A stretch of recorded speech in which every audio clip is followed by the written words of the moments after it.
Hey y'all. I don't know about y'all, but it's just too cold out here. This weather is just, I don't know. I don't like wintertime at all. It is too gray and there's like not enough sun. I don't know. I was born and raised in Florida. I mean, my whole family is from up north. So I have like northern roots as far as, especially like, I guess people say my personality. People always think that I'm from New York. I get that like all the time. They're like, you walk fast, you talk fast, like you a city girl. No, I'm actually born and raised in Florida. But as far as my body goes, I can't take this cold weather. I don't like this cold weather at all. I mean, it's 50 something degrees today, but yesterday it was in the 40s, and man, I'm just like counting down, like when is this winter time supposed to be over? If it was up to me right now, I would be on some island somewhere eating egg, cheese, and potatoes like I'm from Jamaica or something. I don't care, like Caribbean or whatever. Like I would rather be there right now. Like, oh my gosh, I cannot stand this weather. Anyway, what I want to, I guess, talk a little bit about today is something that that comes up a lot also in conversation, either with girlfriends, but especially even now, like with my oldest son and stuff like that. We talk a lot, relationship stuff now. And people always have like their opinions on like, if you should take your ex back, and basically that, like, I have girlfriends that are like, no, never take your ex back, don't ever go back to an ex, they're an ex for a reason. And then you have some that are like, they will take their person back 18 gazillion times. Basically, they never leave them.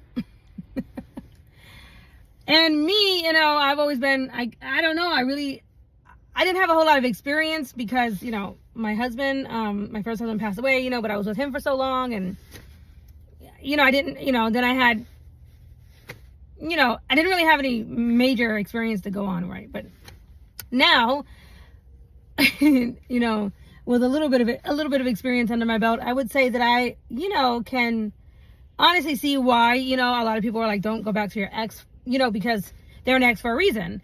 And yeah, after taking one of my exes back 3 times, after going back 3 times, I would definitely say like, yeah, that's definitely, 3 times, 3 strikes, you're out, right? And I think that's probably somewhere around where I believe, but I do feel like, everybody deserves a chance to be, forgiven, or everybody. I mean, we are all imperfect, right? So everybody should be really forgiven in the same way we want to be forgiven by our Father, right? But forgiving somebody doesn't necessarily mean that you have to take them back and actually have a relationship with them again, right? You can forgive somebody and, like I say, bless them on out. Prayer, pray them away, like, I forgive you, but we're going to live separate lives, right? I do feel like if you break up with somebody for a reason that has to do with, something serious, or something that really broke your heart, or a real true character flaw, something that you just can't change or is out of your control, then I do feel like, you shouldn't revisit a situation because it's out of your control. And you can't change people. You can't change people's like personalities. Like if they have a personality or a particular personality flaw or something that doesn't gel right with you, maybe they're a compulsive liar, or they're Jekyll and Hyde, or they have narcissistic traits, or they have toxic traits, or they have addictions, things like that. Those are things that are just so completely out of your control that will affect your relationship that I feel definitely should not be revisited. Probably not one time, but for me, those are things that I consider to be just no-goes. I can't pass, you just can't pass go with that. And then there's, sometimes you can meet the right person, but it's like the wrong time, meaning like your situations just don't match up, your situations just don't match, they could be the right person, and a lot of times when things like that happen, it's completely also out of your control that you even met them. You might have only met them by accident. You probably didn't even like mean to run into that person or whatever. Sometimes God allows you to meet somebody for different reasons, maybe to be encouraging to them or whatever. And it could, and they could be a good situation for you, or somebody that you do enjoy or like, or whatever you are compatible with.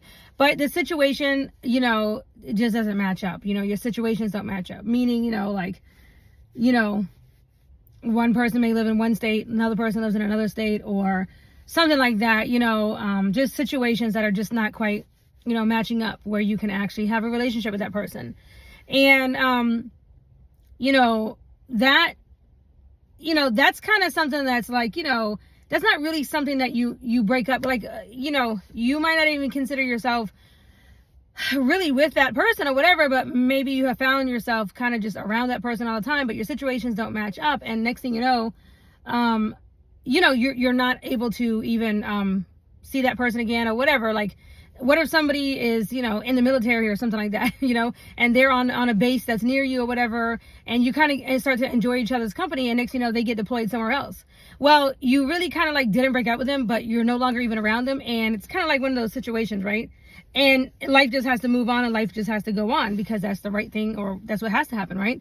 And it's out of your control. But let's say that person, you know, is like, you know, does their time in the military, or is over, or whatever, or they get deployed back in your area or something like that, right? Then it can become a situation where you can revisit it, right?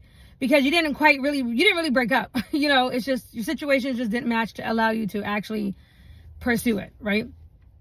I consider that to be not really a breakup or whatever. I think that is a situation that you might consider revisiting, right? Especially if the person was somebody that you liked or enjoyed or whatever. There wasn't any real personality, character flaws or anything, you know, and I think that is something that you absolutely can, you know, take that person back, if you want to call it taking back. It probably might be more of a revisitation of your situations and just that kind of thing, you know, and that I think is okay. I think that that's okay. I'm definitely in a place now where I don't really have a whole lot of time for taking exes back.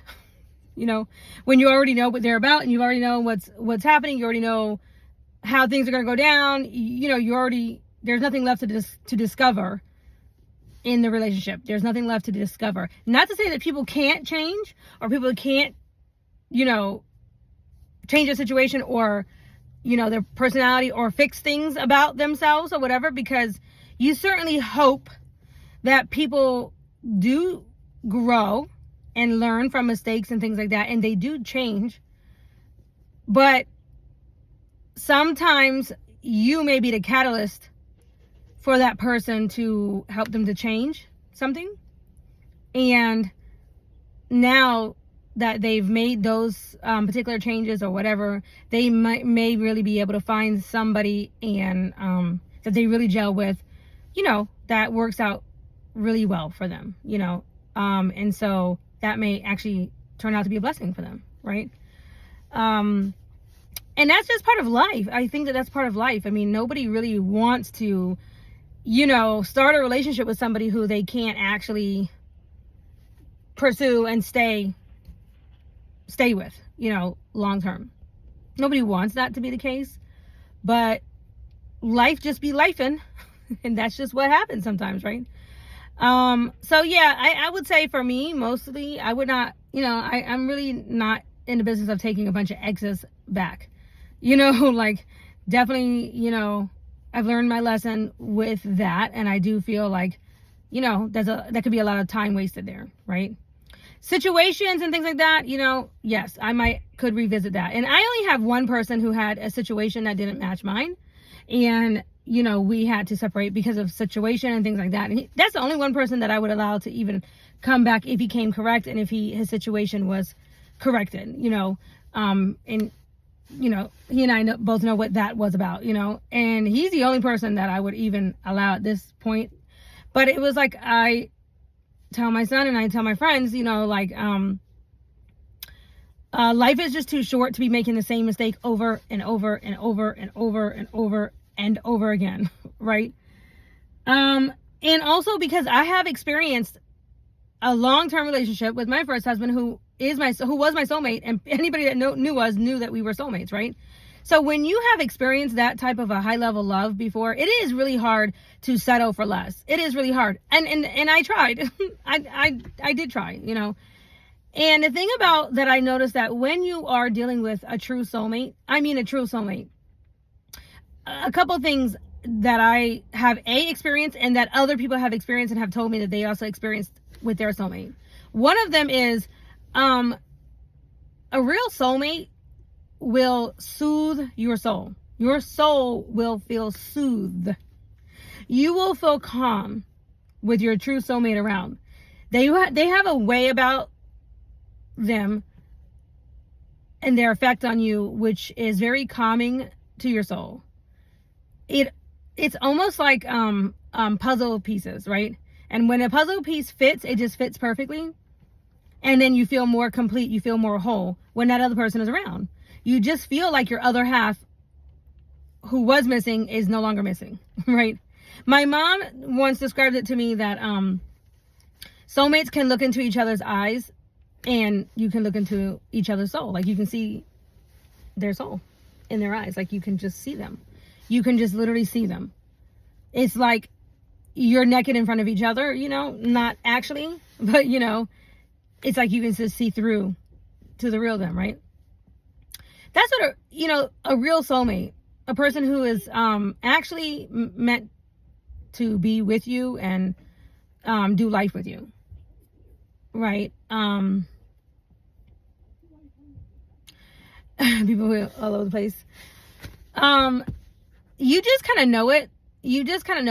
And you know, we can have many soulmates. You don't just have one soulmate, you know, and you can have also, you know, soulmates and friendships and stuff like that. Like you can have friendships that are, you know, they're soulmates, like they're just lifers, right? And when you've experienced being in a relationship with a real soulmate, it is hard to step down to someone who is not quite at that level for you, no matter what they say, because you know, men will come at you with all kinds of things. You know, men will come at you like you're their soulmate, you are their this, you're that, you're that, you know, and they will try to throw all kinds of phony baloney stuff at you. And the thing is, if it's not mutual, then it's obviously it's one-sided for them. Like if it's one-sided, right? But you could try to do it, but it is it just doesn't work. It just won't work. But when it's mutual, if two people are mutually their soulmates, what you will notice is when both soulmates separate, both will notice a feeling of like your other half is missing, and you'll notice that you will grow fonder. Like it's a feeling of, and that's me and my mom, we just discussed this many times, like you will feel a sense of growing closer to that person even though you are separated. You will feel like you're thinking about them even more. You will feel a stronger sense of longing, like your separation just makes you grow stronger. Okay? And you really don't feel separated in spirit, right? In spirit. You might even notice that you'll have dreams about that person. You'll have sensations in your body that you will feel certain things or whatever, and it's because the other person might be feeling something or whatever. And I mean, that happened to me and Travis, oh my God, all the time. But I even had girlfriends, I had friends too that this happened, especially when you're, and even if you're just super connected to that person, if you're just super connected to somebody, and you are highly intuitive or empath, like me and my family. I mean, like me and my mother, my whole family, but oh my God, sometimes my mother will be, if she eats peanuts, and she's allergic to peanuts, if she eats peanuts and I haven't eaten them, I mean, if she gets inflamed, I will feel it in my stomach. I'd be like, I will call my mom and be like, Mom, why is my stomach hurting? And I know it's you. And she'll say, yeah, I ate blah, blah, blah, blah, you know, and I'll be like, you know, and I have to tell myself, I'll literally have to tell myself, stop it. You are not sick. You know, you're okay. But this is a real thing. I mean, this is just what, this is how Jehovah God created us. When you are very connected to either your family, your friends, you know, people that you're just connected to, you're always going to be connected to your mother, you know, things like that. But in relationships in particular, I noticed, especially this happened with me and Travis when we split up, the couple, both times that we broke up, we did not grow, our hearts did not forget about each other, right? And we didn't grow, we were separated in the flesh, like as far as like I left him twice. And I certainly was going to stay away from him, right? But my mind increasingly thought about him more and more and more and more. And it does become something where you almost feel like you just can't, eventually you'll feel like I can't, it's like you gotta stop the madness. It's like you gotta just stop the crazy, and you'll miss that person till they will come back, right? They will come back. And Travis had to come and get me. And he definitely, twice came back. It was like he had to stop the madness. And it was mainly because he knew he was in the wrong. He knew that he had lied to me about whatever, and whatever we broke up for, it was actually not very important, but it was enough for me at the time. But because he knew he was technically in the wrong, I want to say it bothered his conscience. Maybe you could say it bothered his conscience. But he even said it was like Jehovah God was telling him, like, no, you need to go and straighten that out. And his soul was not rested. His soul could not be at rest because his soul was not near my soul. Like, we were apart. We were just apart. Our souls were apart physically, and it was like he could not be at peace. He couldn't be at peace until he straightened things out with me, and B, until he came back and got me, because he knew where he wanted to be. Like, he knew where, we were supposed to be together. It's like that kind of a feeling, right? And just because we had months apart or whatever, our love, if anything, really probably grew stronger because there was more of a longing there. And I can see that this happens even, this happens a lot, especially when families, or like in Travis's case, his mother didn't like me, and his dad did. His dad was fine. And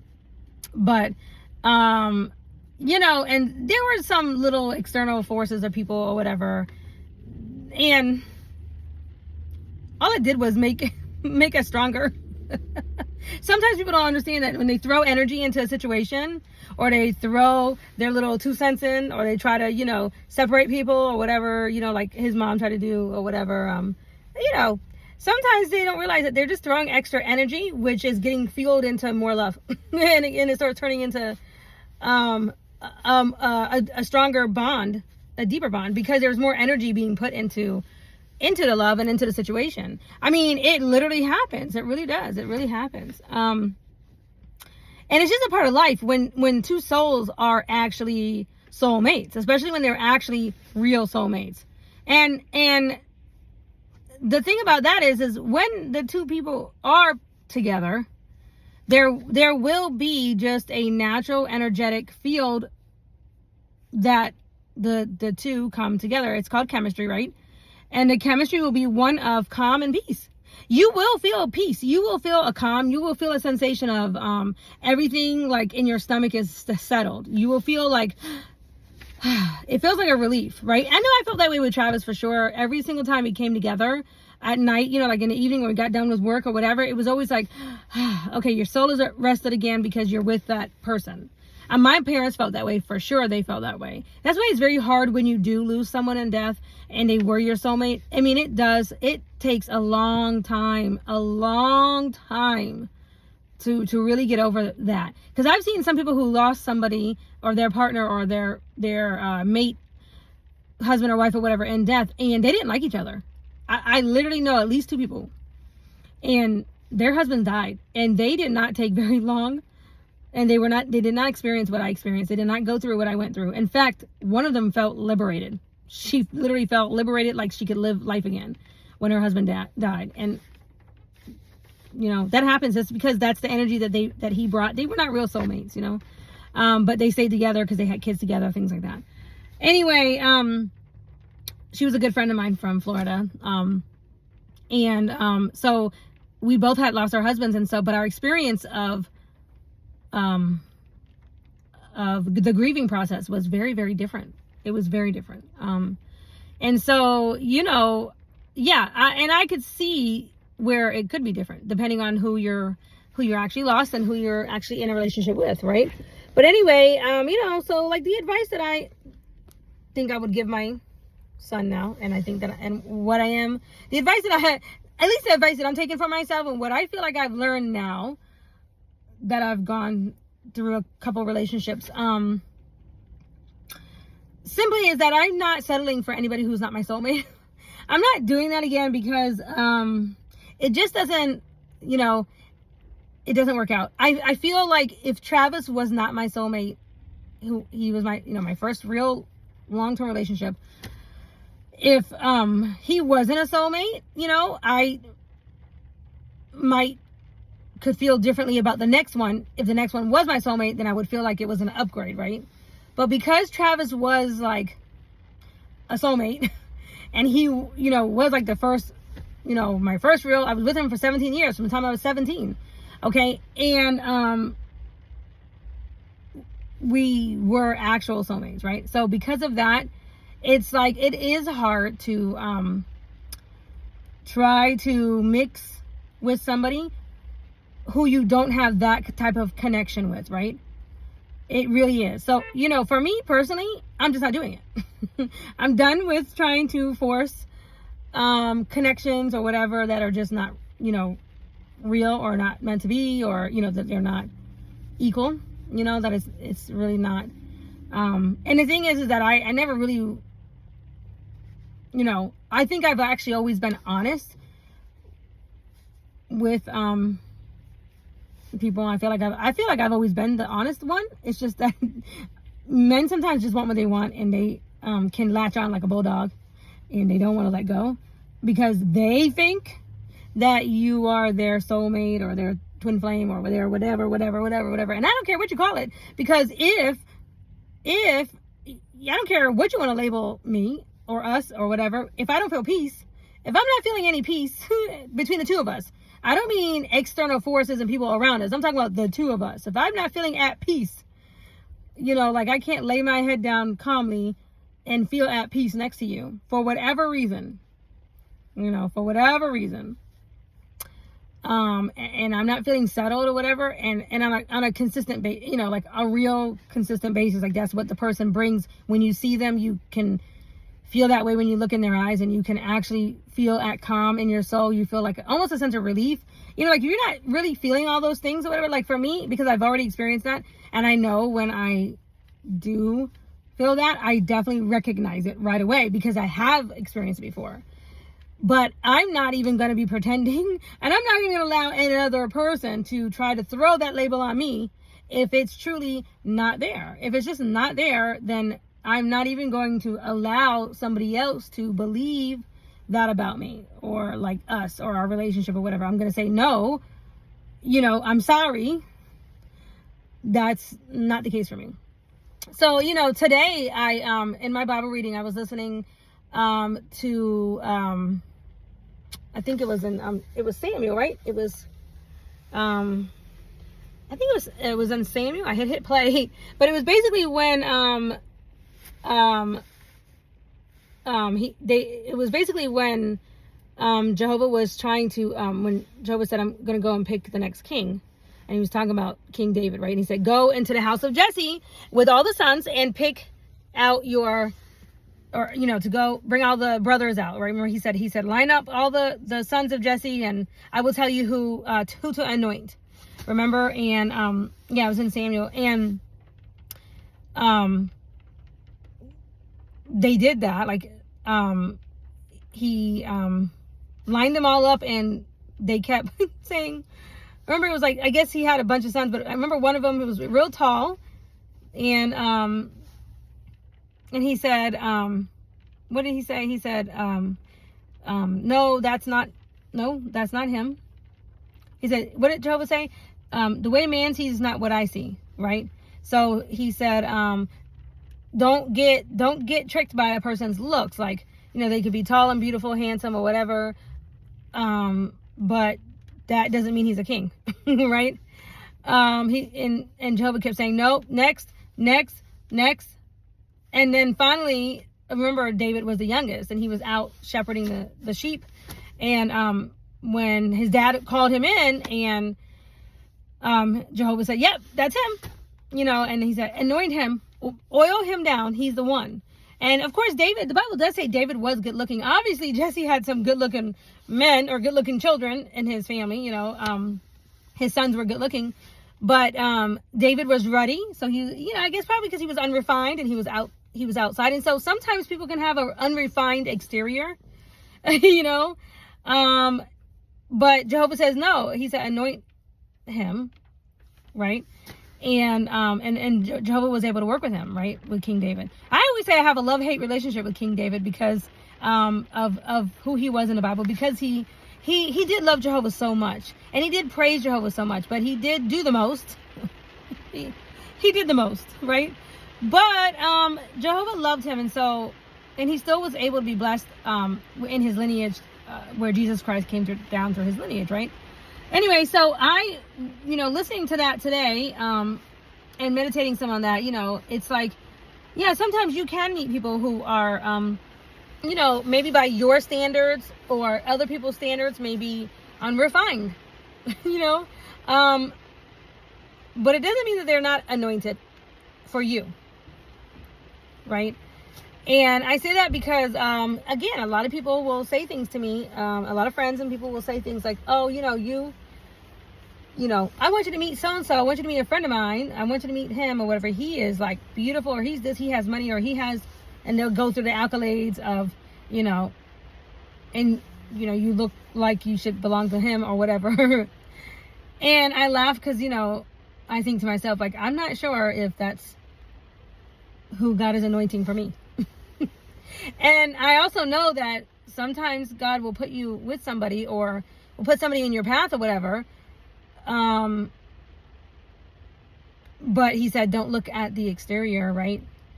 They may be ruddy in appearance. They may be a little bit rough around the edges or whatever, but there's still something that he wants you to, you know, bless that person with, or that person bless you with, right? And I have actually seen this play out several times in my life, and like even with my mother and my family, and our experiences with some of our friends, just friends that, you know, it's like, don't prejudge people. It's, you know, you should not prejudge people, and because Jehovah doesn't like when we do that. Like, we know in the Bible we're not supposed to prejudge, right? Because Jehovah sees the heart. And when you live by that, you know, first off, when you live by that type of thought process that Jehovah sees through, and you allow people to kind of, like, you know, the chance or the opportunity to see if they are a real blessing to you, a real blessing in your life or not, you know, that's a good rule to live by first, right? And then allowing that person and that opportunity to see if they're going to soothe your soul, if your soul is going to feel soothed and calm with them, if they're going to add peace to your life or take away peace, right? Are they going to add pain? Are they going to add sadness? You know what I'm saying? So, like, you can kind of tell then. You can start to tell who's really your soulmate and who's not your soulmate. Like, you know. And now I think the person that I am today, I feel like I'm able to judge those type of things a little quicker, right? A little quicker, because experience is really the best teacher. It really is. Anyway, that's it. Bye.